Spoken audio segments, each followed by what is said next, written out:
ओम अज्ञानतिमिरन्धस्य ज्ञानाञ्जनशलाकया चक्षुरुन्मिलितं येन तस्मै श्रीगुरुवे नमः। गुरुर्ब्रह्मा गुरुर्विष्णु गुरुदेव महेश्वर गुरुदेव परमब्रह्म तस्मै श्रीगुरुवे नमः। नारायण नमस्कृतं नरच्चैव नरोत्तमं देवी सरस्वती व्यास तज्जयमुदीरय मुक्तं करोति वाचालं पङ्गुं लङ्घयते गिरि यत्कृपातमहं वन्दे श्रीगुरुवे दीनतारिणं। जय श्रीकृष्ण चैतन्य ईश्वरं परमानंद माधवं कृष्णाय वासुदेवाय देवकी नंदाय च नंद उपकुमाराय गोविंदाय नमो नमो। हरे कृष्ण कृष्ण कृष्ण हरे हरे हरे राम राम राम हरे हरे।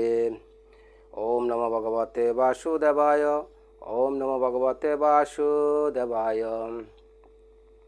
जय जय राधा रमण जय जय नवल किशोर जय जय गोपीचीर चोर प्रभु जय जय माखन चोर।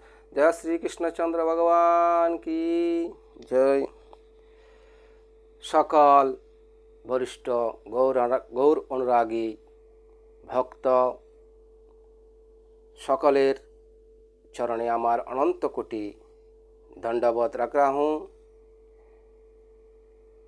और समस्त भक्त गणेर आमार निवेदन आप सब लोग श्रीमद् भगवत गीता पढ़िए, भगवत गीता श्रवण कीजिए। आपका ये मानव जीवन धन्य बनाइए। जो व्यक्ति भगवत गीता श्रवण करता है पढ़ता है वो भगवान का बहुत प्रिय बन जाता है, भगवान को प्राप्त कर लेता है। तो भगवत गीता हमारा जीवन में जिन नहीं पढ़ेंगे नहीं सुनेंगे तो ये मनुष्य जीवन कोई फ़ायदे नहीं है। इसलिए आपका जीवन को धन्य बनाने के लिए श्रीमद् भगवत गीता श्रवण कीजिए। हरि बोल। आइए हम सब लोग भगवत गीता श्रवण कीजिए। तो ये भगवत गीता प्रारंभ करने के लिए जा रहा हूँ। तो हमारा सातवां तत्व है बुद्धि। और बुद्धि का काम क्या है? बुद्धि का काम है निर्णय लेना, डिसीजन लेना और अच्छा काम करना। ये बुद्धि का काम है। संसार में किसी को कहो आप गरीब हो, स्वीकार कर लेता है। आप कुरूप है, आपका चेहरा ठीक नहीं है। तो किसी को कहो आप बुद्धू हो, वो मानेगा। मूर्ख जो पागल वो भी अपने आप को बहुत बुद्धिमान समझता है, पागल भी बुद्धिमान समझता है। तो बुद्धि ऐसे एक तत्व है और सब लोग बचना चाहता है। बुद्धि आत्मी ऐश्वर्य है। बुद्धि ऐसा एक वस्तु है, 6 फुट का आदमी इतना बड़ा हाथी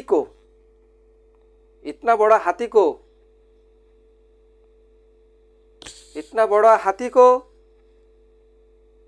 बस में कर लेता है। तो बुद्धि का काम है निर्णय लेना। तो बुद्धि का काम है निर्णय लेना। तो हमारा जीवन में कभी कभी निर्णय गलत हो जाता है तो हम बहुत मुश्किल में पड़ जाता है। तो बुद्धि का काम है निर्णय लेना, निर्णय करना। तो ऐसे बुद्धि को कैसे तेज किया जाए? तो भगवत गीता में कृष्ण कहता है भूमियो रापन लो वायु काम मन बुद्धि एवच्च भिन्न प्रकृति अष्टधा 8 प्रकार के प्रकृति में उनमें से एक बुद्धि है। तो बुद्धि का काम, तो बुद्धि देने वाला मैं हूँ। यदि हमारी मन में अच्छा अच्छा विचार आता है, यदि हमारे मन में अच्छे अच्छे डिसीजन लेना है, तो भगवान श्री कृष्ण का चरण ग्रहण करना होगा। ये भगवान का चरण ग्रहण करना पड़ेगा। गीता में श्री कृष्ण ने कहा, तैसाम सतत उक्तनाम वजताम प्रीतिपूर्वकम ददामि बुद्धि जोगम ये नमाम अपि आंतिते। यदि कोई सतत रूप से मेरे को भजन करता है, प्रेम करता है, तो बुद्धि का चिंता मत करो, बुद्धि मैं देता हूँ। भगवान श्री कृष्ण बुद्धि देता है। तो हमारा शरीर में ये उपनिषद में शरीर को रथ कहा गया। ये शरीर रूपी रथ में 5 गुड़े लगा हुआ है। वो 5 गुड़े हमारे 5 इंद्रिय है, ये आँख, कान, नाक इत्यादि। और रथ जो है वो पंच महाभूत से बना हुआ है। ये शरीर है, उस रथ के ऊपर सवार होने वाले राजा है, वो है आत्मा। उस रथ के चलाने वाला सारथी हमारी बुद्धि है, और रथ को चलाने वाला सारथी हमारी बुद्धि है। हमारी बुद्धि है वो हमारा मन है। आत्मा ये शरीर रूपी रथ सवार है, और 5 गुड़े 5 इंद्रिय है। 5 गुड़े 5 इंद्रिय है। तो बुद्धि के हाथ किसके हाथ में? बुद्धि के हाथ में। और रस्सी लगाम किसके हाथ में? पूरा रस्सी के लगाम बुद्धि के हाथ में। तो गीता लगा का हाथ में बुद्धि। तो गीता में भगवान श्री कृष्ण ने कहा, इंद्रियाणि परन्यो इंद्रियेभ्यो परम ब्रह्मण मनस्तो पराबुद्धि ये बुद्धि परस्तोष। मन के ऊपर, इंद्रियों के ऊपर मन है, और मन के ऊपर बुद्धि है, और बुद्धि के ऊपर आत्मा है। तो बुद्धि के द्वारा मन कंट्रोल करके शरीर से अच्छे अच्छे कार्यों करना चाहिए, ताकि आत्मा का कल्याण हो। ताकि आत्मा का कल्याण हो। तो आज हमारा जीवन में क्या हुआ? ना बुद्धि कंट्रोल, ना शरीर कंट्रोल, इसका कोई ठिकाना नहीं है। तो किसी रथ में 5 गुड़े लगा हुआ है। तो गुड़े के लगाम सारथी हमारे हाथ में से यदि छूट गया, तो एक एक घोड़े का एक एक दिशा में भागेगा, दूसरा घोड़े दूसरा दिशा में भागेगा। ऐसे हमारी इंद्रियों अलग अलग दिशा में भागेगा। तो ये रथ कहाँ जाकर खड़ा रहेगा, इसका कोई वैल्यू नहीं है। ठीक उसी प्रकार यदि बुद्धि के द्वारा मन और इंद्रियों को कंट्रोल नहीं करेंगे, यह आत्मा नरक में खड़ा रहेगा। तो मन कंट्रोल करना चाहिए। और इन सब के ऊपर मन रास करता है। हुआ क्या? रास आत्मा तो होता है। रास मन में जमा लिया। शरीर के ऊपर, बुद्धि के ऊपर, आत्मा के ऊपर मन राज करता है। मन को चाहिए, मन कहता है मूवी देखो, मन कहता है सिनेमा देखो, फिल्म देखो। सारी इंद्रियों, मन कहता है शराब पियो, सारे इंद्रियों उनके पीछे पीछे भग रहा है। मनुष्य चाहता है वो नहीं होना चाहिए, मनुष्य जो चाहता है वो नहीं होना चाहिए। आत्मा का कल्याण करने के लिए यदि बुद्धि में डिसीजन होना चाहिए, मन तो चाहता है शराब पीना, तब दारू पीना, मन चाहता है दारू पीना, लेकिन नहीं पीनेगी को नहीं मिलेगी। मन चाहता है सोना के लिए, मन चाहता है सोना के लिए, लेकिन उसको सोना नहीं देंगे, तो शरीर पड़ा रहता है। ये बुद्धि में निर्णय लेना चाहिए। मन कहते हैं और ज़्यादा सो लेता है, शरीर पड़ा रहता है और बेचारा आत्मा का दुर्गति होता है। तो आत्मा का उद्धार करने के लिए, आत्मा का उद्धार करना चाहिए। क्या हुआ? शरीर सुखी करने के लिए हम आत्मा का पतन कराता है। ये कितना गलत है। तो सुखदेव गोस्वामी परीक्षित महाराज को कहता है, हे परीक्षित, सम्यक व्यवस्थिता बुद्धि तव राजसी सत्यम।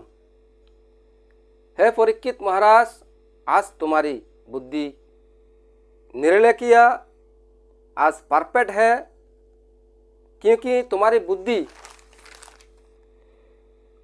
सब कुछ छोड़कर भागवत कथा सुनने का निर्णय किया। कृष्णांग्री सेवा आदि मान्यमान सब कुछ छोड़कर बुद्धि में सबसे अधिक प्रायोरिटी में रखा।